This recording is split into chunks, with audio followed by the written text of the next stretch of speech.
In order to understand the physiology of circulation, let's understand there are two types of circulations: pulmonary circulation and coronary circulation.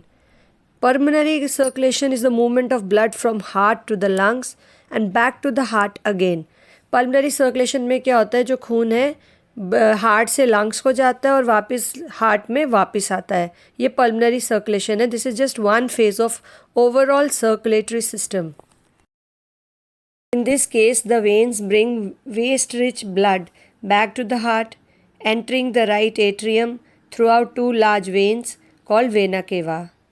The right atrium fills the waste-rich blood and then contracts, pushing the blood throughout a one-way valve into the right ventricle.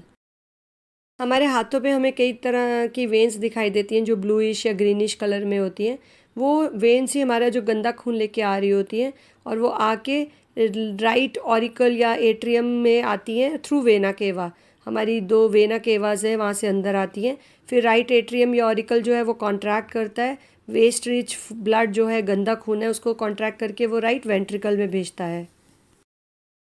Now the right ventricle is filled with this blood and finally the right ventricle then contracts, pushing the blood into the pulmonary artery which leads to the lungs. अब right ventricle भी contract करता है, वहाँ से pulmonary artery में खून जाता है जो वहाँ से खून लंग्स को जाता है. In the lung capillaries the exchange of carbon dioxide and oxygen takes place.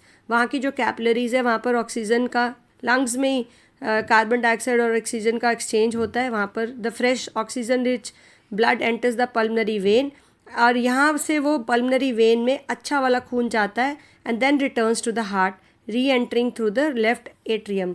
पहले राइट से गया था गंदा खून, अब अच्छा वाला खून लेफ्ट एट्रियम में आया है.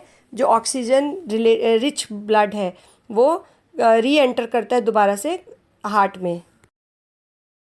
After this oxygen rich blood passes through a one-way valve into the left ventricle where it will exit the heart through the main artery called aorta. जो main artery aorta है वहाँ से अब ये खून जाएगा.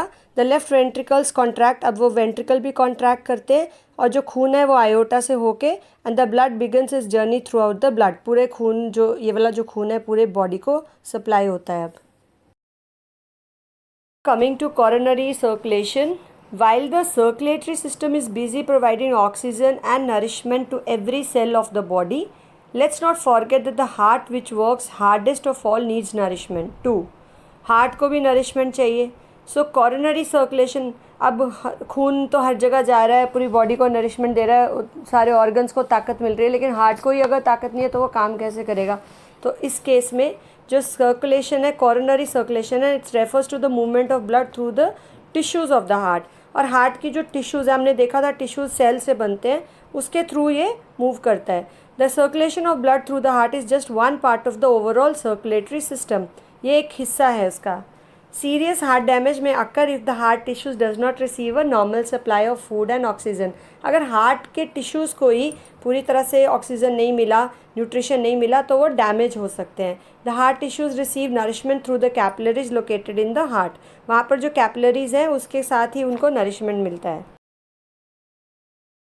Coming to systemic circulation, it supplies nourishment to all of the tissues located throughout the body with the exception of heart and lungs, because heart and lungs के अपना ही एक system है, they have their own systems. Systemic circulation is the major part of the overall circulatory system. During systemic circulation, blood passes through the kidneys. This phase of systemic circulation is known as renal circulation. During this phase, the kidneys filter much of the waste from the blood. Blood also passes through the small intestine during systemic circulation. This phase is known as portal circulation. During this phase, the blood from the small intestine collects in the portal vein, which passes through the liver. The liver filters sugar from the blood, storing them for later. So systemic circulation के दौरान क्या होता है, जो blood है वो kidney से पास करता है और इसको रीनल सर्कुलेशन भी बोलते हैं. जहाँ पर भी वर्ड रीनल यूज़ हुआ इसका मतलब हम किडनी की बात कर रहे हैं. और इसमें जो किडनी है वो फ़िल्टर करती है गंद को ब्लड से, और जो ये ब्लड है वो फिर स्मॉल इंटेस्टाइन को जाता है और यहाँ से इस फेज़ को पोर्टल सर्कुलेशन भी बोलते हैं. और फिर जो स्मॉल इंटेस्टाइन में जो इकट्ठा होता है वो ब्लड पोर्टल वेन में, वो वहाँ से लिवर को जाता है। लिवर फिर वहाँ से शुगर को फिल्टर करता है और स्टोर करता है बाद में यूज़ करने के लिए। The correct term for contraction of heart is called systole. This is followed by relaxation of heart called diastole. जब वो कॉन्ट्रैक्ट करता है हार्ट उसको सिस्टोल बोलते हैं, और जो वो डायलेट करता है या फिर रिलैक्स करता है तो उसको डायस्टोल कहते हैं। One systole and diastole form the cardiac cycle, उसको कार्डियक साइकिल बोलते हैं। A cardiac cycle takes 0.8 seconds and during this time the following events occur. Let's understand which all events are happening here. First, the upper chambers or auricle of the heart relaxes and fills with blood as the lower ventricles contract. नीचे contract होता है ventricles, तो auricles जो है वो relax होते हैं, उसमें खून भरता है, forcing out blood through the aorta and pulmonary veins.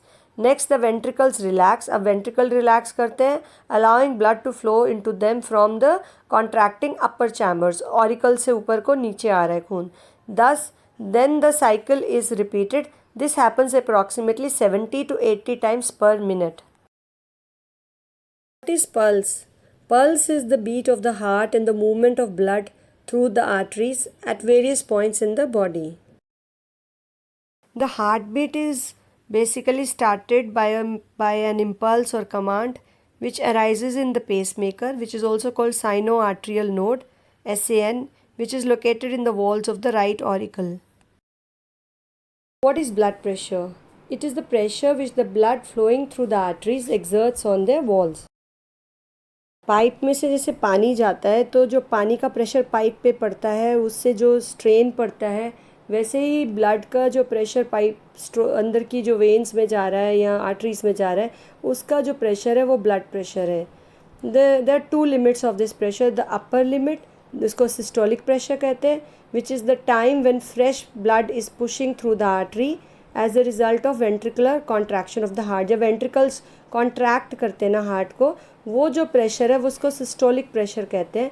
And the lower limit is diastolic pressure, is the one recorded when the waves have pass through. जब खून का जो बहाव है उसकी वेव ऊपर से नीचे जो हो गया है वो निकल गया, उसको डायस्टोलिक प्रेशर कहते हैं। The normal blood pressure for adult is 100 to 140 mm systolic and 60 to 80 mm diastolic. ऊपर का 100 से 140 mm बोला जाता है और नीचे का 60 से 80 mm बोला जाता है, सिस्टोलिक और diastolic. A rise in blood pressure above 140 and 90 is known as hypertension, उसको हाई ब्लड प्रेशर भी बोलते हैं।